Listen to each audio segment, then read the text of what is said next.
할렐루야. 해마다 11월 셋째 주일이 되면 추수감사 주일이 돌아오지요. 오늘도 그래서 추수감사 주일로 지킵니다. 미국 사람들은 성탄절, 부활절과 함께 이 추수감사 주일을 가장 큰 명절로 지킵니다. 한 해 동안 하나님께 받은 복을 감사하면서 흩어졌던 가족들이 함께 모여서 즐거운 파티를 나누죠. 지금은 이 감사절이 미국 안에서만 그치지 않고 하나님을 믿는 다른 여러 나라들도 함께 지키는 세계적인 명절이 되었습니다. 감사절은 원래 하나님께서 가나안 땅을 차지한 백성들에게 모세를 통해서 지키라고 명령한 초막절 명절이지요. 이 말씀에 따라서 신앙의 자유를 찾아서 신대륙으로 건너갔던 총교도들이 첫 수확을 거두고 감격스러운 감사 예배를 드린 것이 오늘날 추수감사 주일의 시작이 되었던 것입니다. 우리가 추수감사절을 지키는 것은 무엇보다도 감사의 인생을 살자는 것이죠. 이 감사는 성숙한 인격을 가진 사람들이 할 수 있는 마음의 표현입니다. 은혜를 받고서 감사할 줄 모르는 배은망덕하는 사람들이 많습니다. 이런 사람들은 성숙하지 못해서 사람 노릇을 못해서 그런 겁니다. 인생에서 아름답고 소중한 것이 무엇인지를 모르는 것입니다. 이런 사람들은 자신의 삶을 더욱 아름답고 풍성하게 살 수가 없는 것이죠. 감사를 모르면 불평과 불만으로 불행하게 살 수밖에 없습니다. 그러나 감사는 우리의 삶을 아름답고 풍성하게 하는 행복의 병기인 거죠. 예수님께서는 항상 감사였습니다. 그래서 참으로 성숙한 인격과 아름다운 삶을 보여주십니다. 예수님은 어려운 사람들을 도울 때도 감사했고 병든 사람을 고칠 때도 감사합니다. 기적을 베푸실 때도 감사하시고 심지어 자신의 목숨을 내어주실 때도 감사합니다. 그런데 이 하늘을 우러러 드리는 감사가 예수님의 삶을 풍성하게 하고 부활 영생으로 이끄는 기적의 능력이 됐던 것을 우리가 압니다. 우리도 예수님을 본받아서 성숙한 인격과 아름다운 삶을 능력 있게 살아내기 위해서 항상 범사에 감사하는 그런 삶과 인생을 살아내실 수 있기를 축복합니다. 오늘 같은 날은 누구나 한 번쯤 지금까지 살아온 날들을 되돌아보게 됩니다. 우리가 인생을 살다 보면 우리가 알듯이 어려운 일이 없을 수가 없지요. 왜 쉬운 일만 있겠습니까? 그래서 우리의 삶의 모든 것이 이 감사라는 한 단어 속에 우겨 넣을 수가 쉽지 않습니다. 조금만 정직하게 우리의 삶을 돌아보면 감사의 심정에 북받쳐서 살기보다는 누군가를 원망하고 시기하고 불평하고 또 억울하다는 생각이 들 때가 더 많았을 것입니다. 그러나 그럼에도 불구하고 마음이 약해지고 또 낙심되는 일이 있을 때 우리가 받은 복을 생각하면 또 하나님을 우러러보며 지금의 어려움도 능히 극복할 수 있는 삶의 저력이 생겨나는 것이죠. 우리에게 이런 감동을 주는 노래가 있어서 이 시간 함께 불러보겠습니다. 오늘 말씀을 참 요약한 귀한 찬양입니다. 화려하지 않아도 정결하게 사는 삶, 가진 것이 적어도 감사하며 사는 삶, 내게 주신 작은 일 나눠주며 사는 삶, 이것이 나의 삶의 행복이라오. 일 많지만 기도할 수 있는 것, 억울한 일 많으나 주를 위해 잡는 것, 비록 짧은 작은 삶 주 뜻대로 사는 것, 이것이 나의 삶의 행복이라오.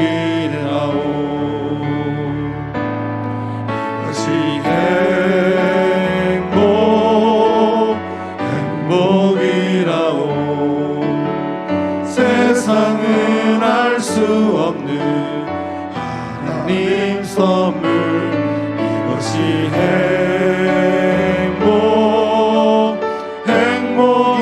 행복이라오. 하나님의 자녀로 살아가는 것,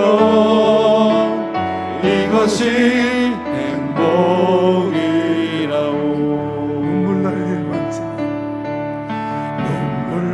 일 많지만 기도할 수 있는 것, 억울한 일 많으나 주를 위해 참는 것, 비록 짧은 작은 삶 주 뜻대로 사는 것, 이것이 나의 삶의 행복이라오. 이것이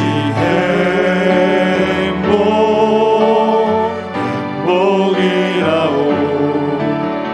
세상에 알 수 없는 하나님 선물, 이것이 행복이라오.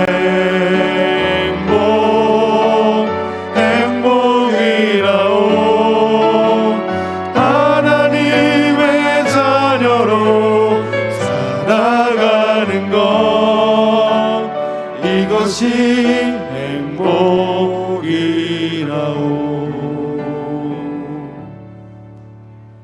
누구나에게 세상이 절대로 빼앗아갈 수 없는 자유가 있습니다. 그것은 어떤 현실에서도 그 상황에 내가 어떻게 반응할 것이냐 하는 결단의 자유입니다. 이 결단은 누구도 대신해 줄 수 없고 오직 자기 자신만이 할 수 있는 것입니다. 낙심과 원망과 불평으로 반응하는 사람들도 있습니다. 그러나 그렇게 반응하면 그 인생 불행해지고 그 종착역 허무와 죽음뿐입니다. 그러나 믿음의 성도들은 절망적인 상황이 닥쳐와도 하나님의 음성에 귀를 기울입니다. 현실을 살면서도 현실 너머에 하나님의 얼굴을 바라봅니다. 그러면 자신이 받은 복을 헤아리게 되고 진정한 감사로 반응하게 되는 것입니다. 바로 그때 모든 어둠이 물러가고 얼굴이 환해지면서 희망찬 미래가 열리게 되는 것이죠. 오늘 말씀도 희망적인 반응을 하라는 말씀입니다. 22절 말씀입니다. 같이 읽습니다. 또 제자들에게 이르시되 그러므로 내가 너희에게 이르노니 너희 목숨을 위하여 무엇을 마실까 몸을 위하여 무엇을 입을까 염려하지 말라. 감사의 반대말은 불평이고 믿음의 반대말은 불신입니다. 그런데 이 불평과 불신은 의심하고 염려하는 데서 시작되는 법입니다. 하나님의 섭리를 믿지 못하기 때문에 염려하는 것입니다. 그리고 염려하면 아무것도 얻을 수 없습니다. 그래서 불평하고 원망하면 감사가 사라집니다. 예수님이 이렇게 말씀하십니다. 25절 말씀입니다. 또 너희 중에 누가 염려함으로 그 키를 한 자라도 더할 수 있느냐? 소위 염려의 비생산성입니다. 또 이렇게 말씀하십니다. 28절입니다. 오늘 있다가 내일 앙궁이에 던져지는 들불도 하나님이 이렇게 입히시거는 하물며 너희일까 보냐. 믿음이 적은 자들아. 염려의 비신앙성입니다. 들불도 참새도 입히시고 기르시거늘 하물며 하나님의 자녀들인 너희들을 돌봐주시지 않겠냐는 것이죠. 그런데 이러한 하나님의 섭리와 은혜를 믿지 못하니까 항상 내일 잘못되면 어쩌지 하고 아직 일어나지도 않는 미래의 일을 미리 염려하고 걱정하면서 무엇을 먹을까, 무엇을 입을까 하며 근심하며 살아간다고 하는 것입니다. 하나님께서 나를 창조하시고 나에 대한 계획을 가지고 계시고 나를 돌보시고 다스리고 계신다는 것을 확신한다면 왜 염려하냐는 것이죠. 염려란 변화시킬 수 없는 상황에 대한 반응이지만 믿음은 상황을 변화시키는 하나님의 능력입니다.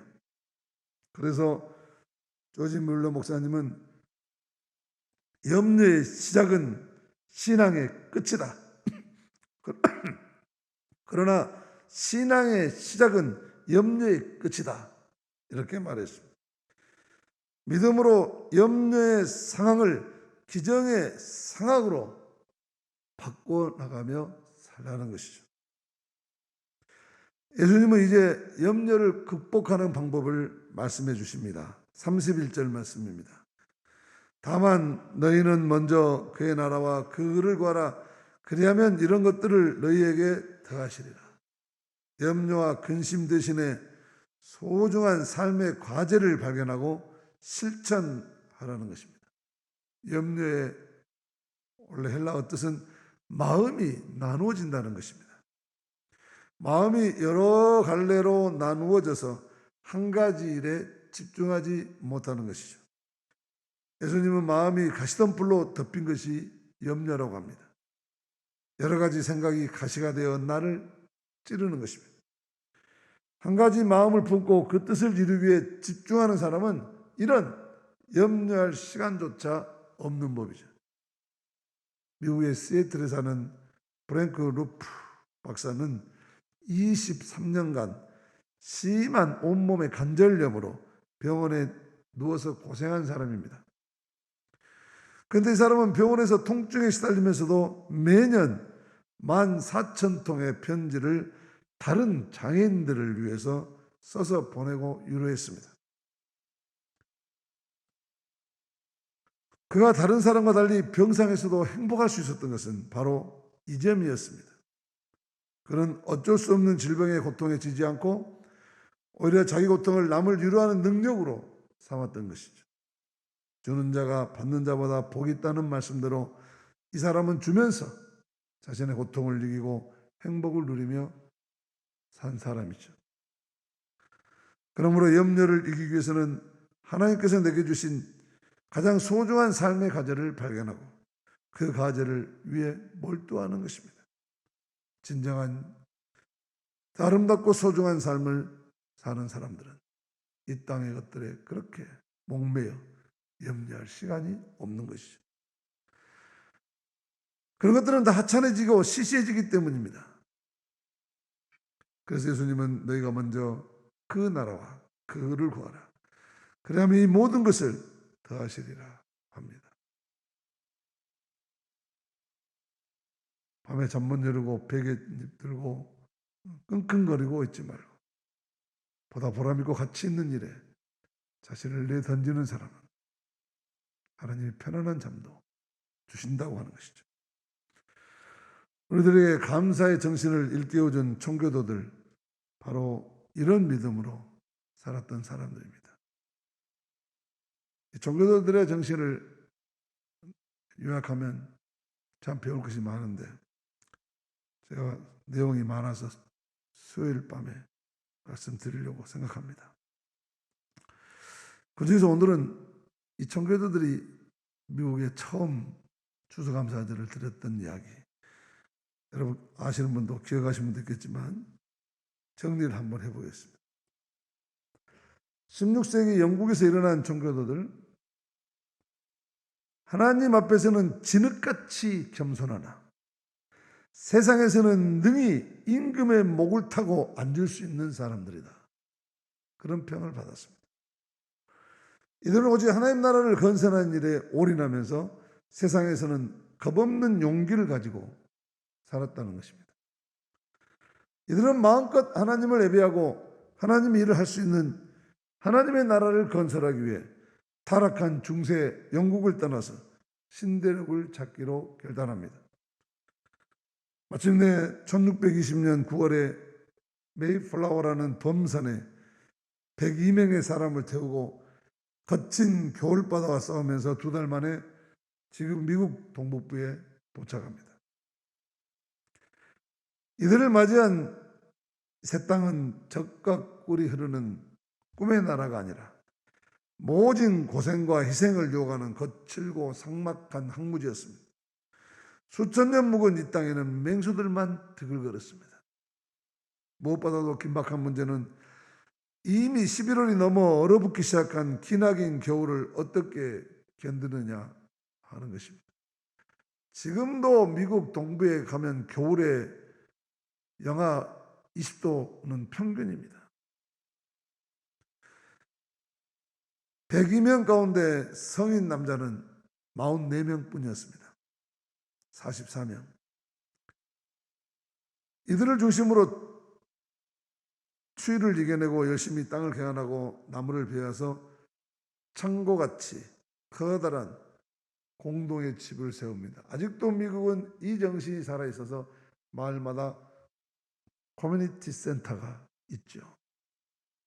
거기는 우리나라도 요즘 주민센터라고 바꿨습니다만 이것도 미국에서 온 거죠. 옛날에는 동사무소라고 했죠. 이 사람들은 업무를 본 게 아니라 그곳에서 예배를 드리기 위해서. 지금도 미국에는 각 마을마다 커뮤니티 센터를 아주 멋지게 짓습니다. 애쓴 보람이 있어서 2달이 지난 1월 9일에 안공돼서 이제 눈과 바람을 피하며 거기 함께 모여 살게 됐습니다. 그런데 딱 5일 지난 1월 14일 새벽 6시 피어났던 벽난로에서 불이 나서 그 창고가 홀라닥 다 타버리고 말았습니다. 하늘도 무심하시지. 엎친 데 덮친다고 그날 아침 마치 눈이 억수로 쏟아지기 시작했답니다. 그리고 공교롭게도 그날이 바로 주일날이었습니다. 그들은 타버린 지붕 아래서 잿더미에 앉아서 눈물을 흘리며 예배를 드립니다. 아침내 불끈이라고 시커멓게 제 거슬린 그런 얼굴에 흐르는 눈물이 흙탕물이 돼서 온 얼굴을 뒤집는 그런 상황에서 하나님 앞에 예배를 드립니다. 어떻게 그 입에서 찬송이 나올 수 있겠습니까? 예배를 인도하던 가장 연장자였던 브루스터는 목이 메어 말을 제대로 잊지 못했다고 합니다. 그러나 그는 그날 하나님의 구원사에 있어서 미국 역사에 있어서 가장 위대한 설교문을 남겼습니다. 이렇게 말합니다. 우리는 참으로 자유로운 예배를 드리고 있습니다. 오늘 이 날을 위해 우리는 모든 고난을 이기고 여기까지 왔지 않습니까? 이제 모든 고난을 이기게 하시고 여기까지 인도하신 하나님께서 마가의 다락방에 임하셨던 성령의 불로 우리의 믿음과 삶을 일으키시고 우리의 추위와 가난을 이기게 하십니다. 죄를 바라보지 말고 저 빛난 하늘의 영광을 바라보십시다. 눈물로 예배를 마친 이들은 다시 일어나서 극한의 역경을 이기고 다시 집을 짓고 땅을 일구어서 마침내 그의 가을에 첫 수확을 거둡니다. 그 와중에 102명 중 딱 절반 51명이 풍토병이나 동사에서 죽고 51명만 그의 가을에 살아남았다고 하는 것입니다. 그 1년 동안 3명이, 5명이, 7명이, 9명이 죽어나갈 때마다 이들의 가슴이 어떻겠습니까? 한 해 동안 그 많은 절반의 가족을 잃어버린, 그 해에 잃어버린 이들이 첫 수확을 거뒀는데 어찌 이 열매 앞에 피눈물이 나지 않았겠습니까? 그리고 그 첫 수확이라는 것이 얼마나 되었겠습니까? 초라한 것이었어요. 그래도 이들은 너무 감사했던 것입니다. 신앙의 자유를 갖게 됐다는 것, 하나님께 마음껏 예배를 드렸다는 것. 브루스터가 첫 설교를 했지, 우리는 지금 자유로운 예배를 드리고 있습니다. 이 한마디의 고백이 그들의 모든 슬픔과 아픔을 이기고 위로해주는 그런 말이었던 것이죠. 이들은 이 신앙의 자유를 가지고 하나님 앞에 진정으로 예배를 드릴 수 있게 되었다는 그 한 가지만으로 충분히 배가 불렀던 것입니다. 이들의 신앙이 어느 정도였을지 우리가 가늠해 볼 수 있습니다. 또한 우리가 예배드리는 자세가 어찌해야 될지 이들을 통해서 생각해 볼 수 있습니다. 그래서 이들은 이 눈물겹도록 소중한 것을 가지고 성경대로 호의를 베풀어준 이웃 인디언들을 초청해서 사흘 동안 기쁨과 감사의 축제를 들었다는 것 아닙니까? 어찌 생각하면 모진 역경과 고난 속에서 비명에 간 가족들을 생각하면 우울해질 수도 있을 것이고 도저히 하나님 예배를 드릴 수 없는 심정이 있을 수도 있을 것입니다. 우리가 신앙생활하면서 조금만 불편하고 조금만 억울하고 조금만 인정받지 못해도 우리들은 어떻게 반응하고 있습니까? 개신교 프로테스탄트를 세운 청교들 우리의 조상들은 어떻게 반응했는데 그 후손들인 우리는 지금 어떻게 반응하고 있습니까?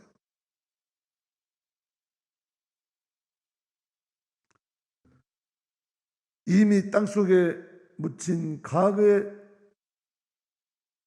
집착하기보다는 신앙의 자유, 하나님 앞에 진실한 예배를 드릴 수 있었다는 기쁨이 더 컸던 것이죠. 그래서 통곡의 노래 대신 감사의 찬양을 드리고 시대와 슬픔 대신 승리의 춤을 추었던 것입니다. 이것이 참된 신앙입니다. 이것이 참된 하나님 앞에 살고자 하는 사람들의 모습이 아니고 무엇이겠습니까? 그래서 이들은 하나님 앞에서는 진흙처럼 겸비하지만 세상 앞에서는 임금의 목을 타고 앉을 만큼 겁없는 용기를 가진 사람들이라고 평가를 받았던 것이죠. 이것이 처음 추수감사를 드린 내역입니다. 이날 이후 500년이 넘도록 이들의 신앙은 믿는 자들의 가슴 속에 면면이 이어져 왔고 오늘 우리에게까지 흐르고 있는 것이고 하나님은 바로 이런 신앙을 가진 자들을 통해서 저 인류 역사의 최고의 나라 아메리카 대륙을 이루게 하셨고 가장 아름다운 나라 미국을 세우셨던 것처럼 물론 지금은 그 청교도 정신이 타락해가지고 이 정신을 흐려져 가고 있는 미국이지만 그럼에도 불구하고 그곳에서도 여전히 이 청교도의 불씨를 가지고 더 나은 새로운 미국을 세우려고 하는 성도들이 존재하고 있습니다. 마찬가지로 우리도 이들이 우리에게 남겨진 가장 고귀한 신앙의 유산 고난 가운데서도 좌절 대신 승리의 춤을 주고 원망 대신 하나님 앞에 기쁨과 감사의 찬양을 들었다고 하는 것입니다. 하나님은 바로 이런 신앙을 가진 사람들을 통해서 새로운 역사를, 도저히 불가능한 속에서 새로운 가능성을 이루어 주신다는 것입니다. 그러므로 오늘 우리도 고달픈 세상살이에서 절대로 마음이 약해져서는 안 되는 것이죠. 그렇게 반응하고 그렇게 선택하고 그것은 신앙적이지 않다고 하는 것이죠. 그렇기 때문에 우리는 다시 감사절을 맞이하면서 청교도들의 믿음을 생각하면서 처음 감사절의 정신을 잊지 말라는 것입니다. 얼마나 많이 나약하고 쇠퇴해졌습니까? 우리들의 신앙이. 우리들의 오늘 교회가 얼마나 많이 세속화되고 얼마나 많이 배려버렸습니까? 누구 때문에? 바로 저와 우리들 때문에. 우리 스스로가 이런 신앙에 서 있지 못하기 때문에 하나님이 배리신 거 아닙니다. 우리들이 배려오는 것입니다. 그래서 우리가 다시 오늘 청교도, 오늘 추수감사절을 드리면서 다시 청교도들의 신앙, 처음 추수감사절을 드렸던 그 정신으로 되돌아가야만 하겠다는 것이죠. 예수님은 고달픈 이 세상의 현실 속에서도 사람다운 사람을 찾고 계십니다. 낙심되는 현실 가운데서도 감사의 노래를 부를 수 있는 사람을 찾고 계시고, 고난과 역경을 이겨내고 새하늘과 새 땅을 일구어낼 신앙의 자유인을 찾고 계시고, 현실의 여건이 사무치도록 어려워도 하나님께서 역사의 주관자임을 믿고 기꺼이 희망을 이야기하고 사람을 살려내는 사람을 찾고 계십니다. 엉터리 같은 사람들이 다스리는 세상 속에서도 하나님께서는 역사의 주관자이심을 믿는 그 사람들을 찾아 쓰십니다. 그리고 당신의 교회를 이루어 가십니다. 이스라엘 백성들은 어려움을 당할 때마다 주님께서 나를 버리셨고 주님께서 나를 잊었다고 원망하고 단식했습니다. 하지만 하나님은 그렇게 말하지 말라고 하시면서 이렇게 말씀하셨습니다. 어머니가 어찌 제 젖먹이를 잊겠으며 제 태에서 낳은 아들을 어찌 긍휼히 여기지 않겠느냐. 비록 어머니가 자식을 잊는다 해도 나는 절대로 너를 잊지 않겠다. 주님은 당신의 백성들을 향해서 내가 너의 이름을 내 손바닥에 새겼다, 그렇게 말씀하십니다. 이 사랑이, 이 은혜가 우리를 살게 하는 것입니다. 주님은 죄악의 세상에서 그 백성들을 건져주시고 필요한 것들을 공급해 주시는 분이십니다. 하나님은 낙심한 이들 속에 생기를 불어넣어 주십니다. 그 생기가 절망을 박차고 일어서게 하는 삶의 힘인 것이죠. 이 힘이 저 검은 구름 너머에 빛나고 있는 태양처럼 우리를 하여금 다시 벌떡 일어나 우리에게 주어진 인생의 경주를 계속할 수 있게 하는 것입니다. 이 하나님의 영이 우리 속에 유입되는 순간 우리는 지긋지긋한 자아로부터 해방돼서 다른 이들을 진심으로 사랑하는 사람으로 거듭나게 될 것입니다. 오늘 우리가 하나님께 바쳐야 될 감사는 바로 이런 것이어야 되지 않겠습니까? 내가 산 집값이 오르고 땅값이 오르는 것이 감사한 것이 아니라 그런 욕심으로부터 해방돼서 하루하루 삶의 신비를 맛보고 누군가의 설 땅이 되어주기가 위해서 마음을 쓰는 사람으로 내가 바뀐 것에 대해서 감사해야 할 것입니다. 예수님은 이렇게 사는 것이 하늘의 보물을 쌓는 것이라고 오늘 결론적으로 말씀하십니다. 그것은 도둑도 좀도 없다고 하십니다. 그래서 구약의 선지자 하박국은 비록 무화과 나무가 성치 못하고 포도나무에 열매가 없으며 감람나무에 소출이 없으며 밭에 먹을 것이 없으며 우리의 양이 없으며 외양간에 소가 없을지라도 나는 여호와로 말미암아 즐거워하며 나의 구원의 하나님으로 말미암아 기뻐하려다 하고 노래합니다. 세상에 없는 것 투성이고 안 된 것 투성이고 못 이룬 것 투성이지만 그것이 내 삶을 좌우지우지할 가치가 되지 못한다고 하는 것입니다. 오직 내가 사는 것이 하나님의 은혜이고 선물임을 착각하기 때문에 우리는 하늘에 쌓는 보물만을 우리의 참된 인생의 궁극적 목표로 삼고 감사하며 찬양하며 노래하며 살아간다고 하는 것이죠.